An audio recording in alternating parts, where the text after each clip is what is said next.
Concordats have long been a means by which the Church surrendered incidentals to preserve essentials, with various potentially hostile regimes and rulers throughout history, such as Napoleon Bonaparte. The defining moment and high water of fascist-Catholic relations was the Lateran Treaty of 1929. In his Doctrines and Institutions, Mussolini claimed that, quote, "The fascist state sees in religion one of the deepest of spiritual manifestations, and for this reason it not only respects religion, but defends and protects it. The fascist state does not attempt, as did Robespierre at the height of the revolutionary delirium of the Convention, to set up a god of its own, nor does it vainly seek, as does Bolshevism, to efface God from the soul of man." In fact, however, Mussolini's fascism would compete with the Church over social institutions, and came so close to leader worship as to be indistinguishable. Pope Pius XI was indispensable in helping Mussolini secure his power, but the two rulers would also vie for supremacy over the soul of Italy. This video covers that relationship. Mussolini maintained his ardent anti-Catholic and anti-monarchist stances from his socialist pedigree until around 1920, when he realized that working with the Crown and Church would help him secure his power more than fighting against them. When Pope Pius XI, who as Archbishop of Milan had allowed fascists to hold uniformed memorial services in the Duomo, was elected Pope in February 1922, Mussolini attended the official announcement in St. Peter's Square. Historian Nicholas Farrell writes that Pope Pius XI was no fascist, but like so many, he saw fascism as the best chance of a restoration of peace in Italy. Pius XI was also the first pope since 1870 to give a public Orbi et Orbi blessing, indicating his willingness to conclude the Roman question. For some historical context as to what sort of trials the Catholic Church was facing at this time, I remind my viewers that not only was the Soviet Union having its brutal purges and religious crackdowns under Vladimir Lenin and then Joseph Stalin, but Mexico had also recently seen a socialist revolution in 1917. The Mexican government would persecute religion so forcefully that it led to the Cristero Rebellion, which lasted roughly 1926 to 29, and ultimately forced the socialist government to make concessions to the Catholic population and clergy. And similarly, Spain would soon erupt in a civil war, 1936 to 39, that pitted Catholics and fascists under Francisco Franco on the same side against atheist, socialists, and communists. The fascist movement at large, however, retained its anti-clericalism after Mussolini had dropped his. In March 1922, priests from the northern region of Mantua sent a letter to government authorities protesting the fascist beatings of local priests and Catholic activists.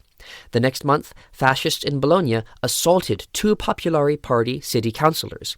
In the months that followed, the daily Vatican newspaper, L'Osservatore Romano, carried a steady stream of similar stories of attacks on Popular Party activists, local Catholic clubs, and priests. No mention was made of Mussolini, who kept a studied public distance from the raids. Mussolini advertised himself to the Vatican as the only person able to both control rogue fascist violence against the Church and protect the country against a Marxist-socialist revolution. Shortly after his successful march on Rome and being appointed prime minister in 1922, Mussolini made cordial overtures to the Vatican. He led his cabinet to a mass at the altar of the unknown soldier at the Vittoriano Monument in Rome. There he ordered the men to kneel in prayer for a minute. "Mussolini lets us know he is a good Catholic," Cardinal Pietro Gasparri, the Vatican Secretary of State, commented. In his autobiography, Mussolini wrote, quote, "When in Parliament I delivered my first speech of November 16th, 1922, after the fascist revolution, I concluded by invoking the assistance of God in my difficult task. Well, this sentence of mine seemed out of place.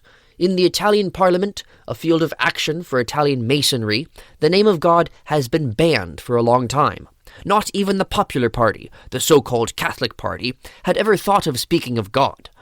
In Italy, a political man does not even turn his thoughts to the divinity, and even if he ever did think of doing so, political opportunism and cowardice would have deterred him, particularly in a legislative assembly.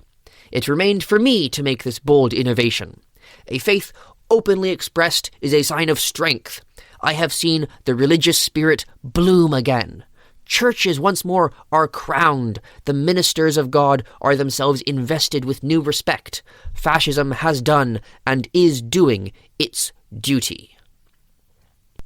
Of this parliamentary address, Cardinal Gaspari said, quote, "Since 1870, there has never been any invocation of divine providence from the mouth of a single Italian sovereign or minister, and it is a convert revolutionary who gives the example of a return to religious practice. Providence works in strange ways to ensure the happiness of Italy." Throughout the early 20s, however, there was still fascist anti-clerical violence being committed, including a handful of murders of priests. Mussolini denied responsibility, foisting it on idiots and undisciplined comrades. He wanted to restore order and stability in his regime, something against which the fascist thugs turned out to be an obstacle. Fascist anti-clerical violence was met with protests from the Popolari Party, which was met with further thug violence. This was awkward for both Pope Pius XI and Mussolini, who were trying to court each other. Throughout spring 1923, Pius XI cast his lot with the Duce by withdrawing his support from the Popolari Party and pressuring Father Luigi Sturzo to resign as its leader. Mussolini handsomely rewarded the Vatican for its cooperation. Education Minister Giovanni Gentile's spring 1923 education reforms made compulsory teaching of religion in primary schools for the first time since 1877. Mussolini had made swearing, blasphemy, in public a crime, closed 53 brothels in Rome, and made contraception a criminal offense. Another new law insisted that the crucifix, banned until now, be displayed in classrooms, barracks, public buildings, and courts. Editors whose newspapers insulted the Pope or churches were to be fired. Church holidays were added to the civil calendar, and Mussolini donated generous funds to rebuild churches that had been damaged during the war. In 1925, Mussolini also banned the Freemasons, longtime enemies of the Catholic Church, and closed many lodges by force. In light of all these actions, the Vatican press declared, quote, "No Italian government, and perhaps no government in the world, would have in a single year alone been able to do so much in favor of the Catholic religion." In early April 1924, just before the election to confirm Mussolini's government, La Civiltà Cattolica published an issue summarizing the Vatican's positive attitude toward Mussolini, and argued that, quote, "The misbehavior of some anti-clerical members of the fascist party should not obscure the fact that Mussolini was working tirelessly to improve relations between the government and the church." To help secure papal pleasure, Mussolini had his children receive the sacraments of confirmation and communion, and married his wife Raquel in the church. Mussolini wrote in 1928, quote, "Today, with the highest loyalty, fascism understands and values the church and its strength. Such is the duty of every Catholic citizen. Politics must be the work of the modern fascist Italian who wants to see the immortal and irreplaceable Church of St. Peter respected." Francesco Crispi, prime minister several times between 1887 and 1896, had said, quote, "The greatest Italian statesman will be he who resolves the Roman question." Resolving this 59-year-long deadlock was one of Mussolini's greatest achievements as a statesman, and allowed him to do what no previous Italian minister or king had been able to do: have diplomatic relations with the Vatican, however rocky they were from time to time. In the end, the mutual recognition between Italy and the Vatican was not difficult to achieve, nor even was the sum of money Mussolini agreed to pay to the Pope in compensation for the loss of the Papal States, 750 million lira plus 1 billion lira in bonds. The conflict lay in the competition for the souls of Italians between the two faiths, Catholicism and fascism. This the two attempted to solve with a little haggling. The Church would determine marriage and annulment, religion would be compulsory in all school levels, Mussolini had already implemented it on the primary level, and teachers and texts would be approved by the Church, while Pius XI assured Mussolini that Azione Cattolica, a large Catholic lay organization, would not take part in political activity of any kind. It was immediately following the signing of the 1929 Lateran Treaty that Pope Pius XI so famously referred to Mussolini as the man whom Providence has sent us. That July, the Pope made a trip outside the Vatican, the first Pope to do so since 1870. In December 1929, King Vittorio Emanuele III and Queen Helen visited the Vatican to pay their respects to the Pope, something unthinkable in the status quo before the Lateran Treaty. Mussolini, in 6 years in power, had done what no liberal government had done in 5 decades. In the words of Pope Pius XI, restored God to Italy, and Italy to God. While I would love to end the video there on that high note, it would be counterfactual to claim or believe that Mussolini and Italy kept all their promises outlined in the 1929 Lateran Treaty, or that fascism and Catholicism got along comfortably. Both parties were jealously determined to demonstrate that they were not under control of the other, that they were in fact influencing and using the other to solidify their own power. In a speech to the Chamber of Deputies in May 1929, for example, Mussolini declared that Italy was, quote, Catholic but also fascist, indeed, before all else, exclusively and essentially fascist. This angered the Pope, who threatened to do something very serious in reaction. In June 1931, the papal encyclical Non abbiamo bisogno, Pius XI complained against Mussolini's violations of the treaty in his outright persecution of the Catholic Church and Christian organizations throughout Italy.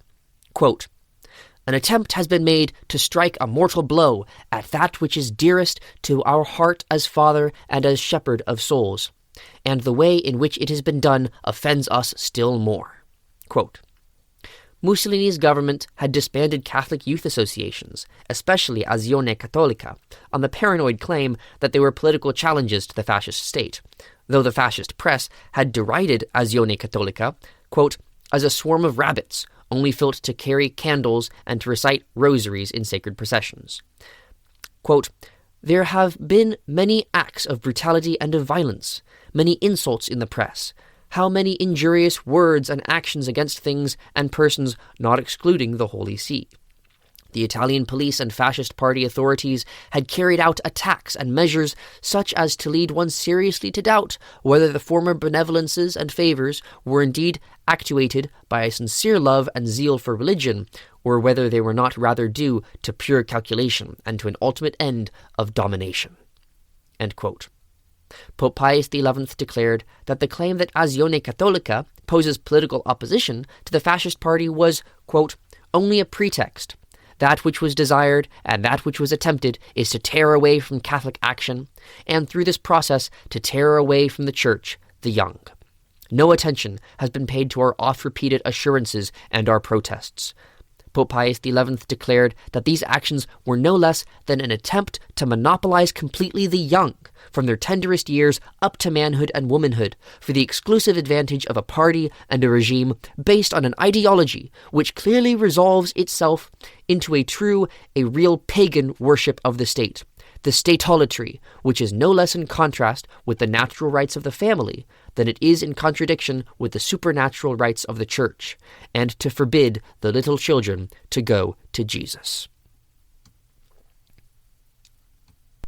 The Pope qualified all these complaints, quote, In everything that we have said up to the present, we have not said that we wish to condemn the fascist party as such.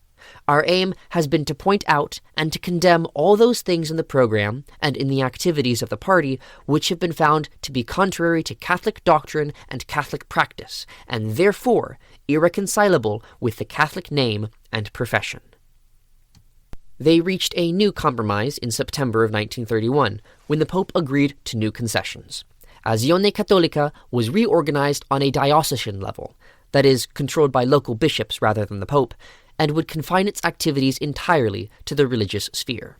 None of its leaders could be from banned political parties, mostly the Popolare Party, and it would not be involved at all in politics or in work of any trade union kind, or indeed in any activity of an athletic or sporting kind.